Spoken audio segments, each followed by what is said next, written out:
ذرا سوچئے، کوئی شخص اپنی پوری زندگی ایک بہت بڑا منصوبہ بنانے میں لگا دے اور پھر خود ہی اس کی بنیاد پر سوال اٹھا دے۔ آج ہم پاکستان کے ایک ایسے ہی بانی چودھری خلیق الزماں کی بڑی دلچسپ اور متضاد کہانی پر بات کریں گے۔ اور ان کی کہانی ہمیں ایک بہت بنیادی سوال پر سوچنے پر مجبور کرتی ہے۔ کیا کوئی ایک ایسے نظریے پر ملک کی بنیاد رکھ سکتا ہے جس پر بعد میں اسے خود ہی شک ہونے لگے؟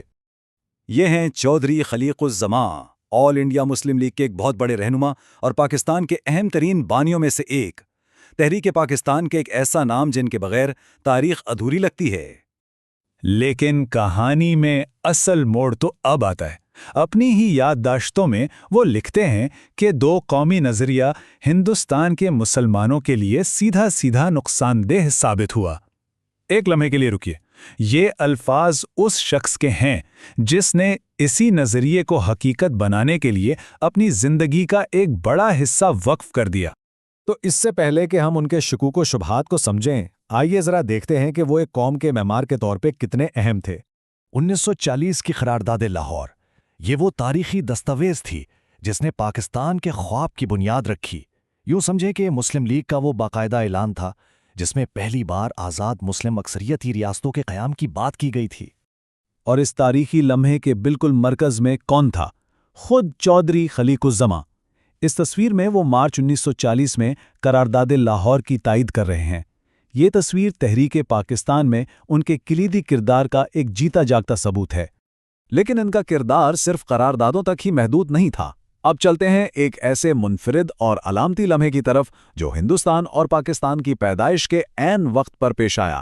تاریخ ہے 14 اگست 1947، ہندوستان کی آزادی کی آدھی رات۔ ایک طرف پاکستان دنیا کے نقشے پر ابھر رہا تھا اور دوسری طرف ایک پاکستانی رہنما، ایک مسلم لیگی، ہندوستان کی دستور ساز اسمبلی سے خطاب کر رہا تھا۔ یہ ایک ناقابل یقین اور تاریخی لمحہ تھا۔ اس لمحے کی اہمیت کا اندازہ اس بات سے لگایا جا سکتا ہے کہ اس رات کو صرف صرف چار لوگوں نے تقریر کی۔ وہ کون تھے؟ جواہر لال نہرو، ڈاکٹر راجندر پرساد، ڈاکٹر سروپلی رادھا کرشنن اور چوتھا نام چودھری خلیق الزماں۔ ایک مسلم لیگی رہنما کا اس فہرست میں ہونا اس وقت کی سیاست میں ان کے قد و کاٹ کو ظاہر کرتا ہے۔ اب ہم آتے ہیں اس کہانی کے سب سے اہم حصے کی طرف، وہ حصہ جہاں خلیق الزماں کے اپنے الفاظ ان کے بدلتے ہوئے خیالات کو ہمارے سامنے رکھتے ہیں۔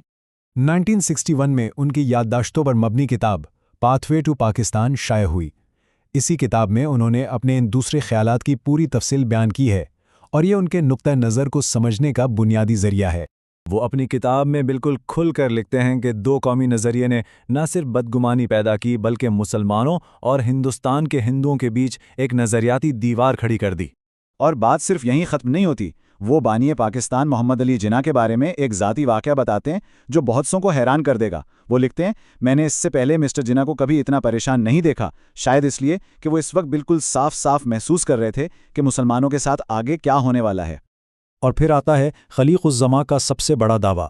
ان کا ماننا تھا کہ مسٹر جناح نے 11 اگست 1947 کی اپنی تقریر میں دو قومی نظریے کو الوداع کہنے کا پہلا موقع ہاتھ سے جانے نہیں دیا۔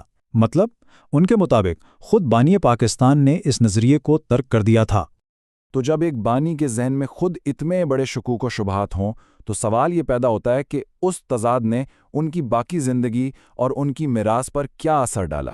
حیرت کی بات یہ ہے کہ ان تمام اندرونی شکوک و شبہات کے باوجود انہوں نے اس ملک کی خدمت سے ہاتھ نہیں کھینچا جسے بنانے میں انہوں نے خود مدد کی تھی۔ وہ پاکستان مسلم لیگ کے صدر بھی بنے، مشرقی پاکستان کے گورنر بھی رہے اور سفیر کے طور پر بھی خدمات انجام دیں۔ یہ تضاد جیسے ان کی پوری زندگی کا حصہ بن گیا تھا۔